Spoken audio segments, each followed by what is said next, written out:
Trump نے Reliance industries کی مدد سے $300 بلین کی آئل ریفائنری بنانے کا کیا اعلان۔ مکیش امبانی کی کمپنی ریلائنس انڈسٹریز لمیٹڈ امریکہ میں ایک نئی آئل ریفائنری میں سرمایہ کاری کرے گی، جو 50 سالوں میں پہلی سرمایہ کاری ہے۔ امریکی صدر ڈونلڈ ٹرمپ نے اس کا اعلان کیا۔ ٹرمپ نے کہا کہ نئی ریفائنری جو ریلائنس انڈسٹریز کی سرمایہ کاری سے بنائی گئی ہے، امریکی مارکیٹ کو ایندھن دے گی اور قومی سلامتی کو مضبوط کرے گی، جبکہ توانائی کی پیداوار کو بھی فروغ دے گی۔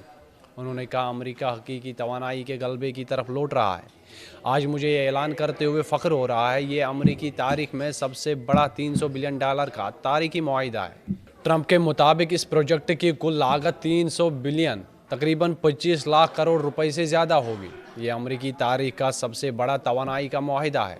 اس اعلان کا سب سے نمایاں پہلو یہ ہے کہ صدر ٹرمپ نے خاص طور پر ہندوستان اور مکیش امبانی کی کمپنی ریلائنس انڈسٹریز کا شکریہ ادا کیا۔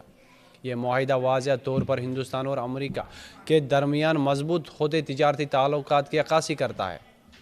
ریلائنس انڈسٹریز، جو پہلے ہی دنیا کی سب سے بڑی ریفائنری جام نگر چلاتی ہے، اب امریکی توانائی کی مارکیٹ میں ایک اہم کھلاڑی کے طور پر ابھر رہی ہے۔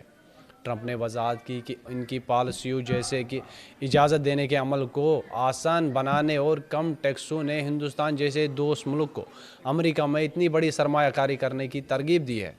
یہ اقدام نہ صرف امریکہ کی توانائی کی حفاظت کو مضبوط کرے گا بلکہ عالمی سطح پر ہندوستان کی صنعتی ساکھ کو بھی بلند کرے گا۔